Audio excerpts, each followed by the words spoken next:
Hello, everybody. I am John Garcia. And I am Steve Edwards, and we are Weeding Through the BS. We're here to really get down to the bottom of things, and we got a great guest today. I am so excited to talk to her and about her. But before we get started, I want a big shout out to our sponsors, leadershipbooks.com, the OWL app, Premier Virtual, and Think Big websites. Thank you for all that you guys do for us here.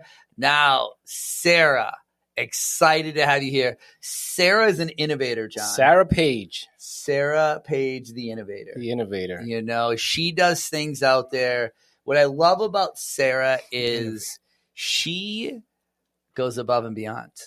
Sara says, I want to try something new.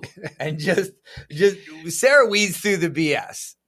Is that the ask for permission, ask for forgiveness thing? She just rather, ask for forgiveness later, that kind of thing? From the little bit of interaction I have, I remember one time I was talking with Sara, and she's like, I said, hey, I want to try something new with like a 3-week event. I was like, what? And she did it. So Sara, welcome to Weeding Through the BS. Welcome. And let's hear a little bit about Sara and Sara's story. Hi. Thank you so much for having me. It's great to be here. Our pleasure. The quick and dirty for me is that I thought I was headed in one direction growing up as an elementary school teacher. And that pivot happened when I was in college to social work. That then once I graduated turned into event planning.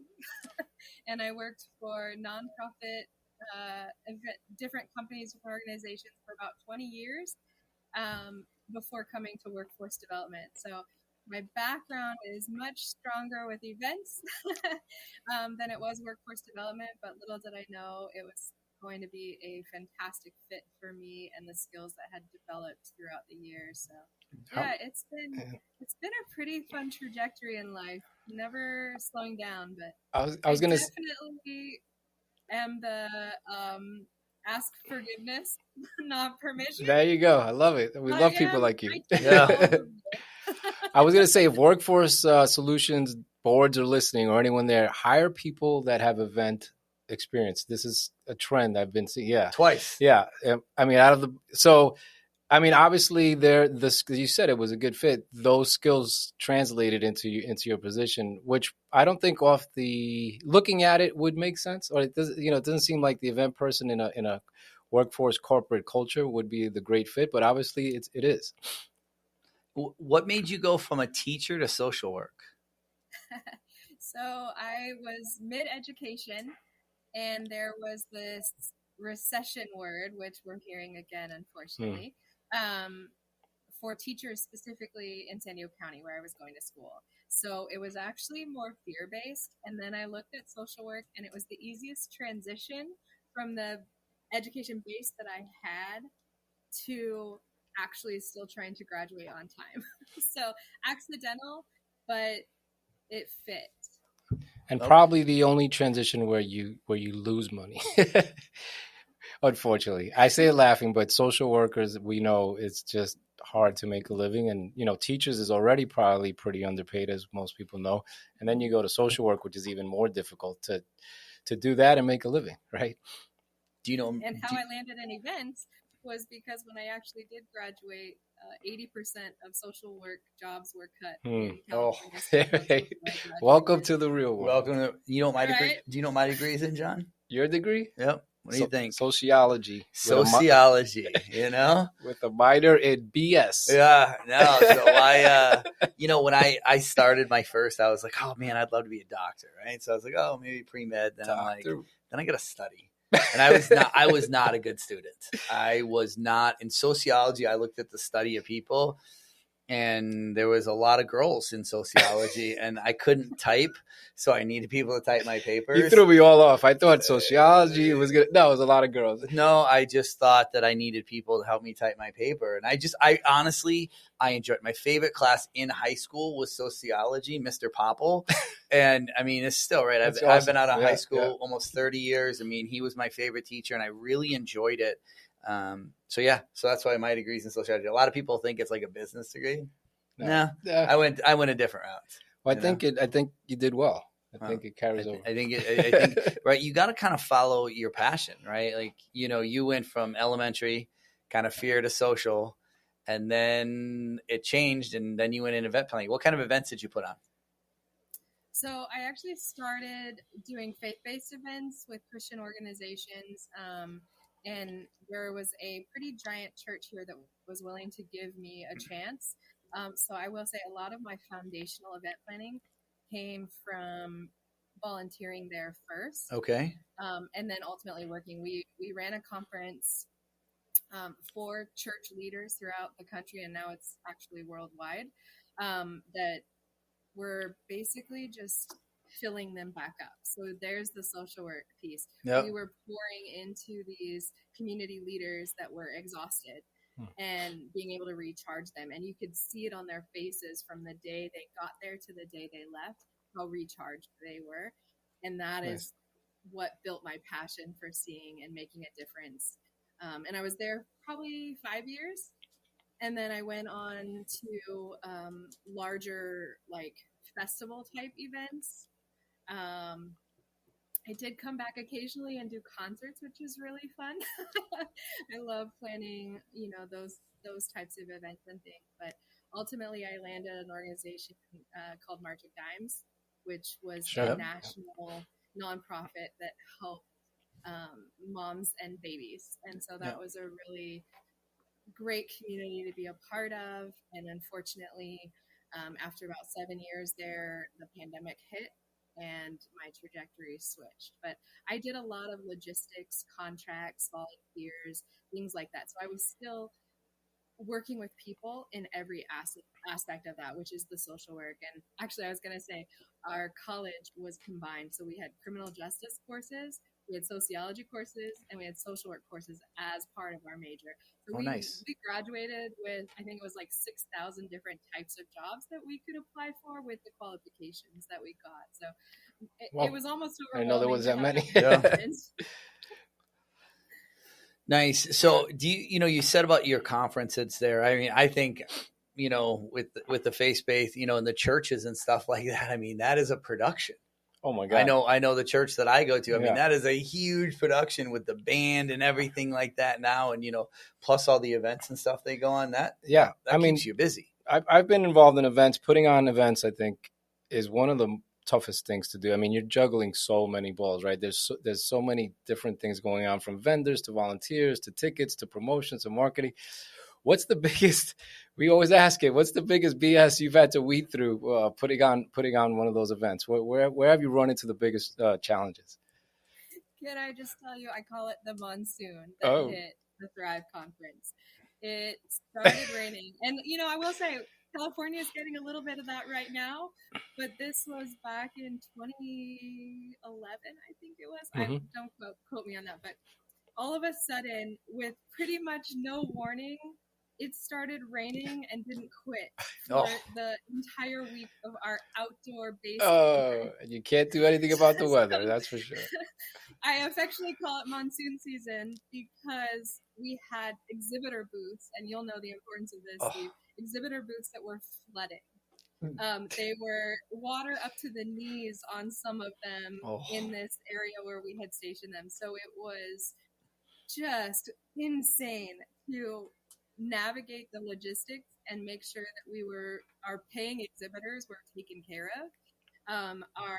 The products were getting the notoriety that we were hoping. All kinds of different things. And then, of course, and everyone used to being outside in California. All these people came from across the nation to sunny California. Yeah. Sunny. Never rains. It never rains. It was just kind of the irony of the whole situation. But that was probably one of the more difficult early things I encountered in my career. And, of course, I think anyone can say that the pandemic caused a lot of changes and adjustments. Is that why you the beginning and the end? Is that why you switched to virtual events? I love virtual. There you go. No weather issues. No, there is no weather issues. Yeah. But great. And that's one BS you can't do anything about. I mean, I guess lesson learned. I know I've done some outdoor events as well, and you always have to, pray for the good weather, because that's one thing you can plan for. But if it's really bad like that, there's not much you could do. My I wedding will was say I've had a rain plan at every single event since, There regardless you of go. what time of year. It's July and I still have a rain plan. Literally a rain plan. I like Yeah. that. So it's a rain plan. we had that for our wedding. Yeah. Because our wedding was supposed to be outside. Mhm. Downpour. Oh man. Ruined the entire morning. No pictures that we had. Nothing. Mm. You know, They try to say it's good luck so that you don't feel as bad when I it know, pours, you know, but that's it the just thing. sucks. I just told my wife, though, I go, why did we come here today? To get married, right? Yeah. It doesn't matter. You and I are getting married. Yeah. Our friends and our family are here. Yeah, it rains. We got a little wet. We got married. Yeah, You I know? went to one like that. My cousin, and it was raining so much. It was like a flood, literally down Yeah. the street. Like I had to help my mother get through the street because it was just flooding. Ruined. I spent all that money on my hair and ruined my hair. It was there. So I doubt that. Back to that conference, right? You had kind of said you said something and really kind of touched on a thing I talk about a lot is the conference for the community leaders. When they got there, you said their faces were different from the time that they walked in to the time that they left. I'm a big fan of mentoring. I believe having a good mentor is there. Do you believe that conference was just kind of like re-energizing them, or was it kind of like a almost like they were mentoring them back into you know what I'm trying to say here, right? Is it kind of re-energizing? Is it mentoring them? How does that work? And what do you feel about mentoring? So I think with this particular audience, they spend so much of their time pouring out to people that the refreshment was really being poured into, being recharged, being encouraged, and being mentored, because there was a learning piece to the different breakout sessions that they were able to choose that really just had them in mind. And so as a planning committee, we would look at, where the biggest pain points were, and then ask speakers to come in and talk. We even had a speaker one time that was talking about using physical energy, so working out, going for a walk, things like that. We all the way up to the technical of how to run a soundboard in the church and things like that. And I was lucky to go to such a giant church to begin with that they had the resources to provide this to the community. But yeah, it was an undertaking every year. Yeah. I mean, I think it's good to recharge. Everybody needs to recharge. Yep. I actually talk about it, at my men's group that I'm involved with. Like I'm there and I'm like, I am so mindset driven. I said one day, I was like, you guys are probably sick of hearing about me. Cause I'm like, it's your mind, right? You have to recharge your mind, right? We're around the news. There's so much negativity that's out there. Recharging is to me, it's important. Yeah. I mean, if you think about it, when this ain't a faith-based, anything, but being spiritual, right? It's about revival. Right. It's about, re-energizing yourself. It's a lot of it is about that. It's about having hope and a source of energy that you didn't, that you kind of didn't know you had. Right. We're not like I know what you're trying to say there, right? We're not like a politics or a religion, podcast, but it's people need to be able to, right? Hey, listen, recharge. Maybe it's just a book, maybe it's like, hey man, I'm just going to read David Goggins today because David Goggins, that guy is nuts, but man, does that guy get into your mind? After I like watch one thing, like this guy was in my mind. I was like a couple minutes late waking up for the gym, and this guy's in my mind. I'm like, oh my gosh, like oh. So Sarah, you are running around like a maniac. You couldn't even answer my question when I said hello. How are you doing? How do you revive? What's your source? What do you do? Good question. I visit the ocean. Oh, if I can't get to the ocean, we love the ocean here.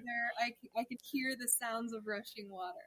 As long as it's not an event. I was lucky enough to go to a school that was literally on the cliffs of the ocean, and so for me, I surfed in college. Nice. Not so much anymore. But, that was my peace. I didn't even have to catch the waves. I just had to paddle out to find that calm, find that peace. And that has gone, here in Northern California, there's less of the ocean. So maybe it's paddleboarding or something where I'm just outside appreciating fresh air. And actually, I tell that to job seekers when I'm talking to them. Mm-hmm. If you've done a job fair, if you've done an interview, whatever that step in your getting hired journey is, celebrate it. Celebrate it. I love Celebrate a that. job well done. That's And goat's I'd breath. say, Ooh. Celebrate. Goat's breath. Yeah.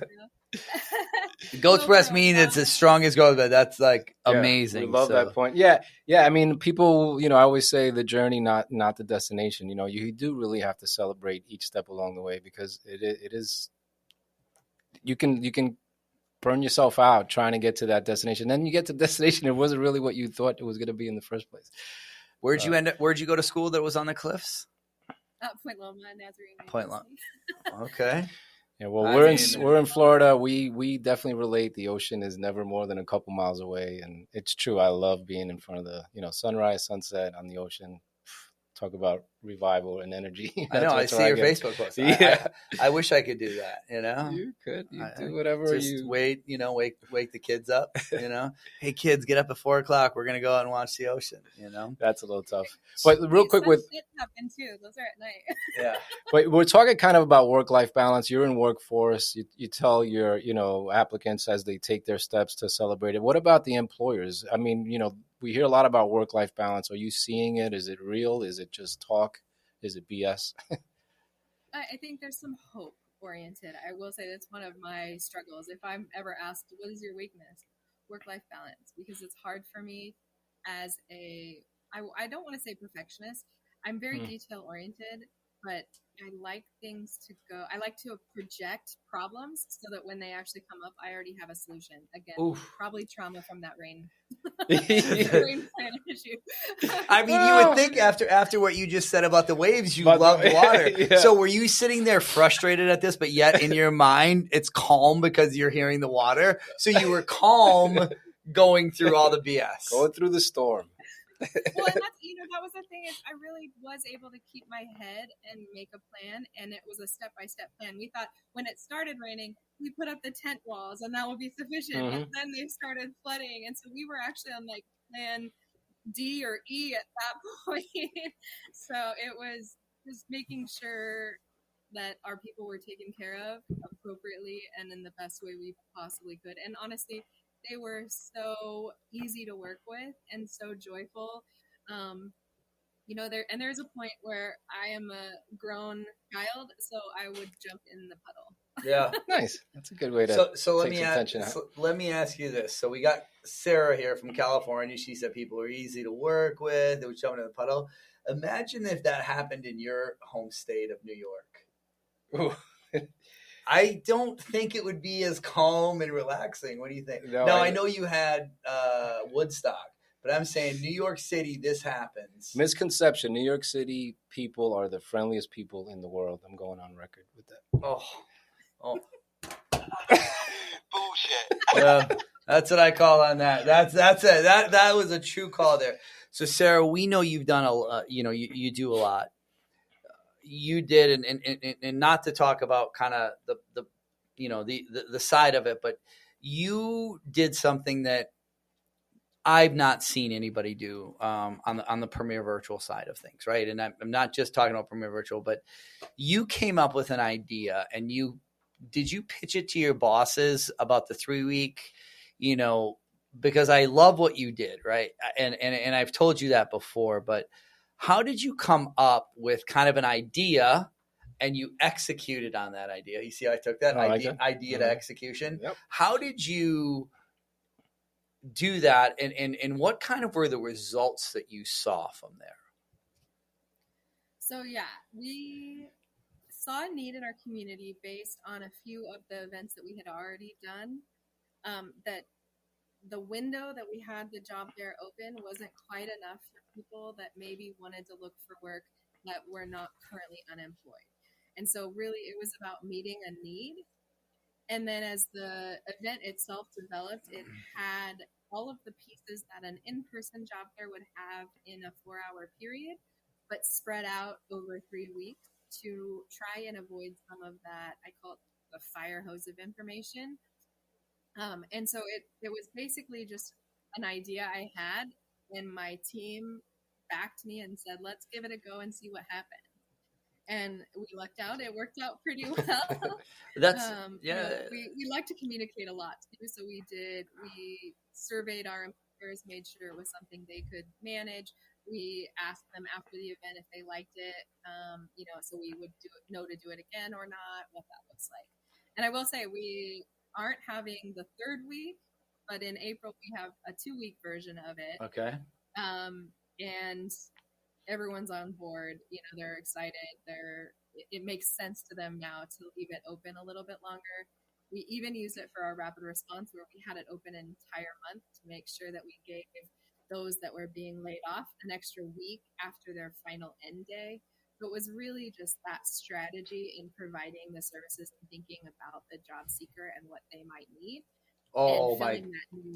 That's thinking about the job seeker. Who does that? That is, you think you hear that, and I just love that, right? You're thinking, and I'm going to take the word job seeker out of there. Okay.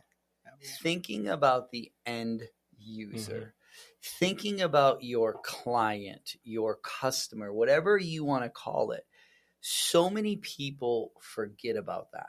Yeah. They don't think about that end user. They think about their personal thoughts, right? They're like, oh, well, this, and I'm not just talking about, right, virtual. I'm talking about a lot of things is people think about themselves and they don't. So that's why I always like that, right? And you said it, we use it in the Army, it's, you call it the fire hose information. It's like, we call it drinking through a fire hose. So you're getting so much information. And, when people are getting out of the Army, they're going through this program and you're just sitting there, and I don't know how they digest it. I just spoke at a TAPS program down at the Coast Guard down in Miami, and myself and the group that I came in, and we were speaking about, hey, getting them ready after they get out of the Army for something. And we were there an hour, and they had all of these speakers that came in. Some people were speaking 15 minutes, some were speaking 5 minutes. And it was so much information. And you just got these people, and they're just sitting there taking notes. I'm like, how do you digest that? Yeah. But what they don't do is they don't think about the end user. They think about, oh, I just got to get this information out. Not there. So great job, right? You took something, you executed, but you got feedback from your organizations. And well, I'd never heard that before to see if they would buy in. So what you're saying is you're getting feedback up front, an idea, get feedback up front, and then get feedback after. I mean, I can drop my mic right there. Yeah. I mean, that Sarah said everything that I don't know what else to say on that. I mean, it sounds like we're being a little, sarcastic, because we are, because you would think that's kind of the right way to do things, but you stand alone there, Sarah. It's not as common as you think, to really get the input ahead of time and then the feedback after the event. Sometimes the feedback after the event, because everyone wants to complain. You don't usually hear the good things. Yeah. Kudos to you and how you're doing things, and especially in that space of workforce, which I'd say it's probably hard to initiate a new thing. Right. Yeah. I was. Go ahead, Sarah. I was just gonna say, I think I had the advantage not being in the industry very long. I didn't know what rules to break or what rules there were. And so I just kind of went for it based in the event background. And what I knew was relationship building. So working with these employers, getting to know them, not just in their role, but, what their struggles are, whether in the role or in their life in general, because I entered this field in a time where everyone was in turmoil. Everyone was kind of trying to figure out the new normal, as they coined it. And so I just went for it. Yeah. And, we love that. I'm part of the team that allows me to do that. I know there are workforce boards that is harder for, because there are more rules, or maybe less trust without trying to get in trouble. But really, I think the employers and organizations trust their staff for the strengths that they were hired, like mine does. It allows more flexibility in how you change events, how you update services, and how you provide those services. All of those things. It just adds to the overall impression that a workforce board, in my case, can make in the community, and really then make a bigger difference, because not only are we helping people, but they're remembering us and sharing us with their fellow community members as the place to go for support in X, Y, and Z, whether you're an employer or a job seeker. So what I heard there is you have great leadership. Yeah. They trust you and empower you. I hired her and trusted her to do her know, job. to do that. What is that to me? It all comes down to a thing that is kind of a hot button. Let's touch on that, is the culture, right? Your culture of where you work. I'm going to guess you have a great culture where you work. How important do you think that is to keeping and maintaining a team member or your team? How where does workforce culture play in that? I feel like it's as essential as breathing. Oof. Especially with this next generation. Oof. They will call you out immediately, which is not something my generation really was good at. So it's fresh to see the impact that having an opinion and being heard has. But also when you have a healthy work environment and a culture between staff that allows you to grow and allows you to utilize your strengths, then you have a team that knows how to work together, but also knows how to get together outside of work. My team does after hours hangouts. They're obviously optional, but we like each other enough that we go. Nice.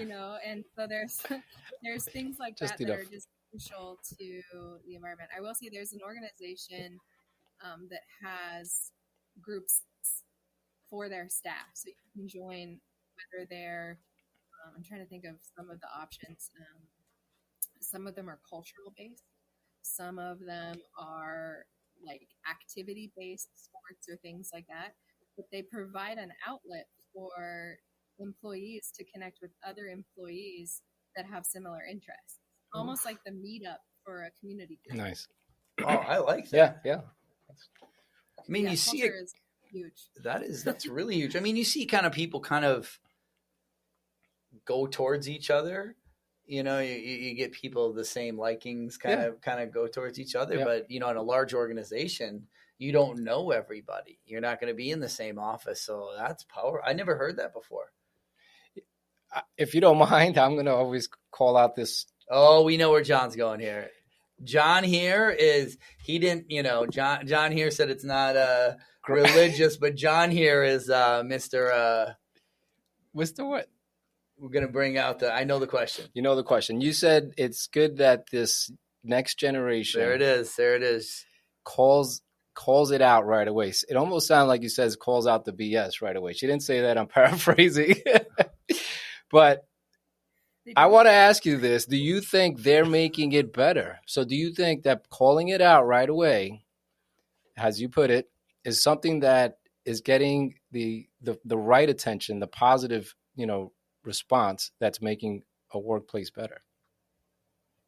It depends on the leadership again. She just went that politically correct answer right there. But I'll take it. She was like, I'll take it though, because I would definitely agree with that. Because if I'm the leader there, I'm kicking some people out.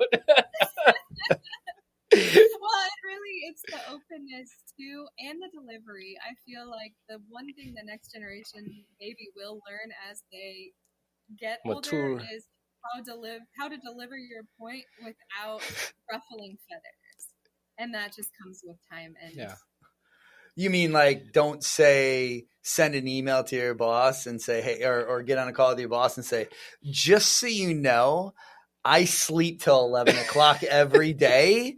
And so if you need a project done or anything, don't even reach out to me till after 11 o'clock. And that's a true story. That's a true story here. Was that an intern or a marketing assistant? A marketing assistant intern. One of the first things she said, I sleep till 11. So that's me. If you need anything done, it's going to be after that. Oh, and by the way, straight as like it is. No, not even. Yeah, it was Wait, like, oh, and matter of fact. by the way, I don't like things rushed. So if you need something in a hurry, you need to tell me, 24 hours in advance. It was like a huge advance window. Like you can't just call me and say, hey, I need this thing done because something happened on a project. Sarah, have you heard stories like that? Yes. Come on, give us a couple. Let's get through some of those. Give us the biggest BS story that you've heard of from let's call it a coworker or something else out there. Demands that are a little bit, BS. I mean, a lot of what we are seeing have to do with pay structure. You have no experience. You have literally just graduated, and you want $80,000 for a job that pays 45. I will say that's probably the biggest moment I have.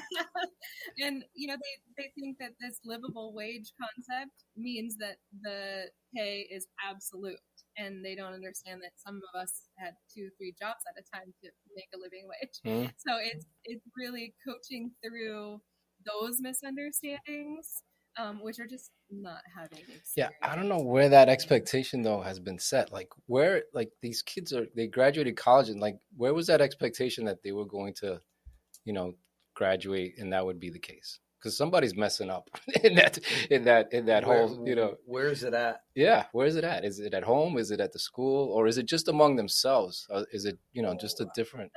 I think you see them, people talk about money more now than they ever did. Like my parents didn't talk about how much money they made. Yeah, that's true. They didn't, that wasn't a conversation being like, hey, Johnny, how much money did you make this month?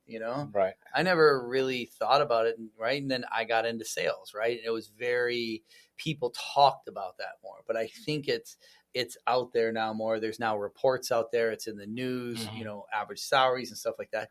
So I think it's just, we see more because we have the availability to get more. Yeah. The other day we were sitting there at this networking event at the conference I was at, and a guy goes, what 3 presidents were born in the same year? I had no idea. So what do you think I did? I leaned down, I put it in my phone real quick, and I said it. And he goes, did you just Google that? I go, that's the world we live in. You asked me a question, I found the answer. Yeah. Do you know who they are? No. Do you want to think? I don't either. I'm going to have to Google it. It's Clinton. I was going to say Clinton. Clinton, Bush, and Trump. You would never think, right? Wow. Clinton and Trump, how far apart they were. Yeah, that's true. They were all born in 46. Yeah. But yeah, I had to Google it. We immediately started thinking of the older. That's exactly what it was. I know Clinton and Bush. They spoke a lot, so I was thinking them. But Bush, yeah, I mean, it's Trump. You think he's older? That's what I was thinking. I was thinking, right, the early on presidents when he first asked it. Yeah. But the point is we live in an instant gratification world. We've talked about that a lot, and I think that goes into this point is they graduate and they're just like, oh, I'm going to make this money. Or I heard one guy talking that somebody came in, they did one project well, and they're like, okay, do I get a raise now? They instantly thought that they're there. Yeah, like one of our guests said that graduating was just a ticket to get the interview, right? That was just that you did all that just to get the interview, never buying the job at $40K above the going rate. What kind of advice do you give when you hear things like that? Or do you? I think on my team, I'm known to keep it real. Okay, no BS. There we go. That's what I say. No BS. We need her as a co-host. I think. Yeah, no, I try to keep it real. So if somebody tells me that they're looking for actually a real life example, I had a kid I was mock interviewing tell me he was going to be graduating from college soon. And he was going for an assistant editor position. And I'm like, you're going to have to probably get coffee first. Yeah. Like that was, I immediately brought him back down to reality just because I don't want him to go into the real world and then get slapped in the face. So it really was more, again, caring about their end result. But I do it through, what I think might be harsh words, but everyone says my mean is really quite nice. I say Yeah, that is pretty nice. I try to get right to the point. Yeah. There's people that don't like it. Some people don't like the truth. They don't want to hear the truth. Or they just want to push back because it's a difference of opinion. Like Yeah. I told one intern, when the boss asks you to do something, you do that first. Like whatever the boss asks you to do, that's how I was taught. You stop everything else. That you don't question why he's telling you to do it because he has information you don't. That's another thing they don't seem to get. Like there's a reason that they're saying it, whether you understand it or not. They have information that you don't. Stop what you're doing and do that first. And it's like a foreign concept. It's like, like why? Why should I do it? It's like, Now the one is developers. You don't want to take them out of there. The software developers, you can't take them out. You ruin a whole day. That's going to change though with the layoffs that are going on with tech. Oh, watch, it's going to change. Huge. Yeah. And you guys are seeing that out there, correct? The big tech layoffs. So yeah, we are seeing. I will say though, just going back to what John said, I don't do them. If my boss comes to me with something that is a new project, I say, I'm working on this and this. Where does that fit? Yeah, but you're not an intern. You're not. I'm talking about when people are entering the workforce and they want to start questioning the boss. I'm like, not yet, kid. This is not the time. You're in a different position, and the boss should come to you and ask you actually what's going on. All right, but so cool. Well, again, though, it's the setup of the organization. I've been in organizations where I felt like I had to drop everything.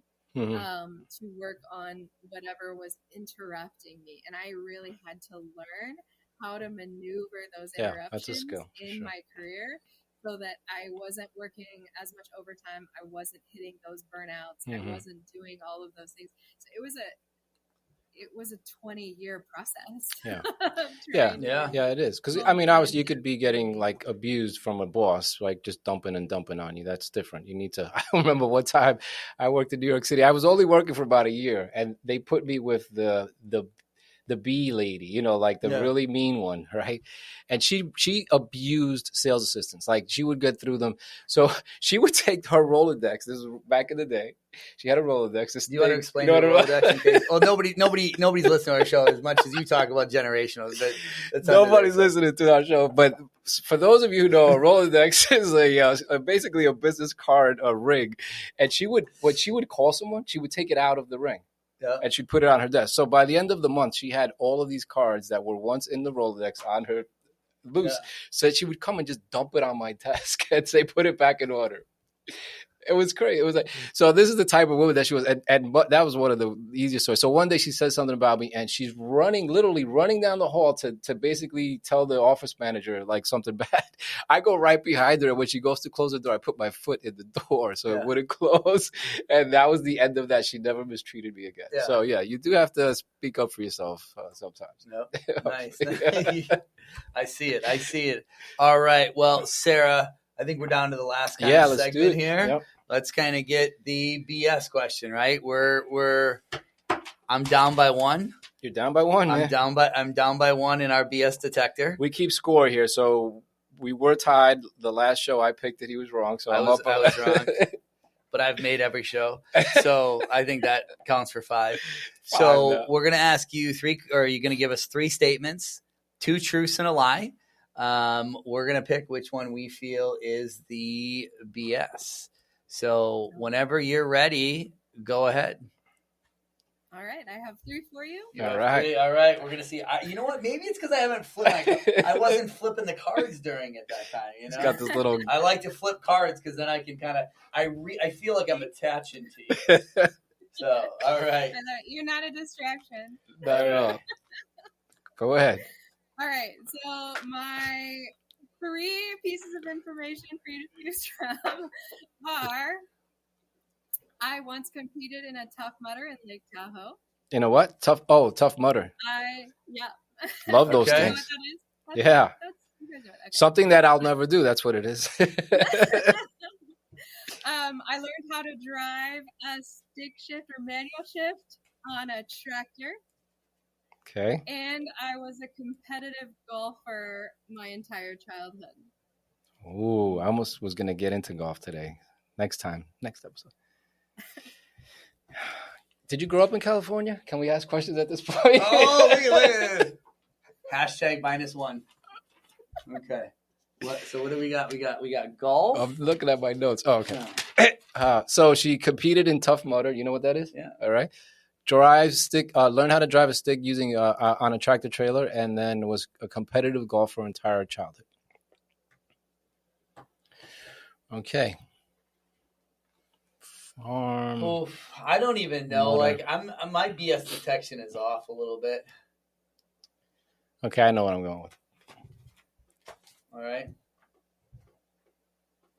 I'm gonna go tractor. I'm going to go with golfer. The BS is golfer. He's saying the BS is tractor. Both wrong. Oh, my God. So the Tough Mudder. No, I thought no one gives the lie first. No one's giving the lie first. That's why I did. Nice. That's why you did. I don't know. I thought Tough Mudder and the tractor kind of went together, like that upbringing. So I was like, okay, I'll go with the BS, the golfer. That's awesome. You learned to drive on a tractor. I did. My extended family lives in Iowa, and I spent a summer actually dared by my uncle to work on as a farmhand to get the city girl out of me. So. Okay. And if you love golf, I have a game for you. I'm gonna let you know about so you can check it out. Perfect. Yeah. Well, sounds good. Well, Sara, we appreciate your time. Love having you on here. Again, big shout out to our sponsors, leadershipbooks.com, the Owl app, Premier Virtual, and Think Big websites. Sara, thank you. We'll let you know when this goes live and look forward to seeing you soon. Yes, sounds good. All right, thanks, Sara. Thank you, Sara. All right, thank you. Bye. Bye-bye.